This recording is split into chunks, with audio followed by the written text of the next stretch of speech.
So it started with a conversation with my new PGCE student Zoe White about the teaching of longshore drift to our GCSE pupils and how we would go from taking that general schematic of longshore drift and help the pupils take that into the real world to demonstrate that they understand it not just when it's presented in the form that we first presented it to them, but they can take their understanding and apply it elsewhere.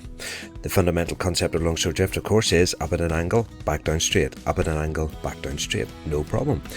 Until you take that simple schematic and bring it into a little bit more of the complexity of the real world. Up at an angle, back down straight. Hold on a minute. Straight? That's not straight. Let me show you a back down straight line. That's back down straight. That's back down at an angle again. They have a point, don't they? So there's a job of work to be done between the translation of that general principle to something seen from a completely new point of view and how they can then appreciate that they're both showing the same thing. So how do we do that? Well, of course, it was time to break out ArcGIS Scene Viewer. Let's take a look at how we used it.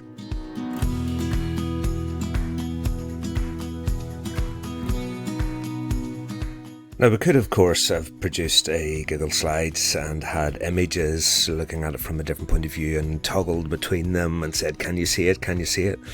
But why do that whenever you've got something as powerful as Scene Viewer here? And I think what you'll see as we go through this is how much more versatile this is than a static PowerPoint. We'll pick the location just down the east coast of England where there's a lot of longshore drift, and a photograph like this begins to start some conversations about what the pupils can see. So their wave crests are clearly here, and those wave crests are approaching the beach at an angle. So what we can do is show the pupils where those wave crests are and let them see that they are at an angle to this beach.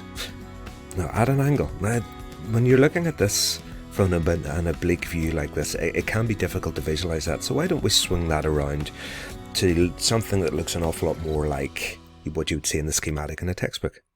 Here we can see the wave crest approaching at an angle. There is the straightness of the beach. Up at an angle, back down, straight. Up at an angle, back down, straight. Up at an angle, back down, straight. And we can see the similarity with that and the schematic. But we can then look at this from an angle. And we can change this point of view. We can move around. And you can of course give this to the pupils to discover and explore for themselves, to really get a sense of this, to go from the more head-on point of view to something from the side. They can explore it from all sorts of different shapes and angles in order to understand the nature of the shape and what this is like. And in some ways it reminds me of whenever my kids were younger, when they did that little game where they had to put the blocks, the different shaped size blocks, into different holes in a cube.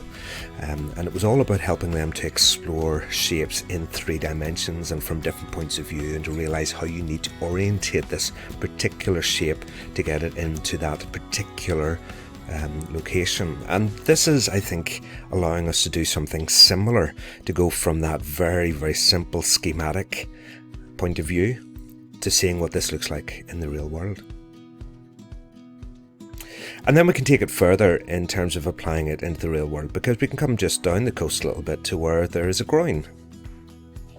This groin, of course, we can tell them is designed to trap the sediment, to stop it from moving down, and to maintain the beach in that location to protect the infrastructure behind. So we can come to this point of view here and see it from above, and we can ask them, what evidence are you seeing here that longshore drift is happening? Well, again, here are the angles. There's the angle of the coastline, there is the angle of the approaching waves, so up at an angle, back down, straight. Up at an angle, back down, straight, and so on and so forth. But we can ask them then, are there any other bits of evidence here as we look around? Anything else that's demonstrating to us that we are seeing a movement of sand from here over to here? I wonder, can you see it?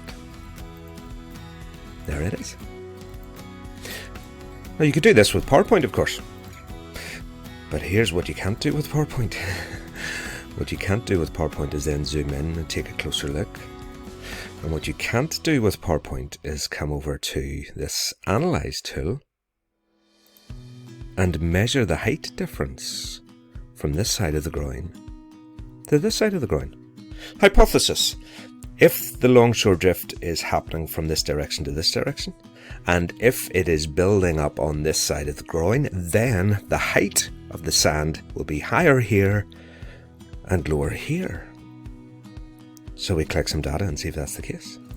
So we click and we drag, and lo and behold, there is the horizontal distance that we've gone. We've travelled 30 metres and we've dropped down by 65 centimetres. There's the difference in the height. You can try it up here. Let's see what we get. We get a drop down here of, over that 30 metres, 1.82 metres. There is most definitely a build-up of sediment here as it's trapped by the groin. And you can see that in operation in the real world. So we have gone from what would be perhaps a static schematic, looking from above of what longshore drift looks like, to something of it in operation in the real world, whenever you see the impact that that has on this particular groin. And having done that once with them, why don't we travel a little bit further to the south? Let's head down to North Norfolk and to Cromer. And what you can then do is something I love to do with the pupils when they've done something like this, is hypothesis testing. So you go and grab some data, because Cromer is protected by a series of groins. There is high value land here and they need to be protected. So what you could do here is just take a series of measurements between the groins and see what is happening to the height. You can get them to go and collect a whole range of different pieces of data here. They could plot this into a spreadsheet and they could start to see the impacts that the groins are having here. Are the groins trapping the sediment? Are they causing the sediment to build up here at this side of the groin? And you can see here all of these different vertical measurements that they could collect, survey site after survey site, bringing this material into a spreadsheet and analysing it later, seeing how these processes operate in the real world. So from the schematic, from the simple aerial view, to exploring things in detail in the real world, courtesy of a click of a few slides in Scene Viewer. It's definitely adding a little bit more value than a simple PowerPoint now, isn't it?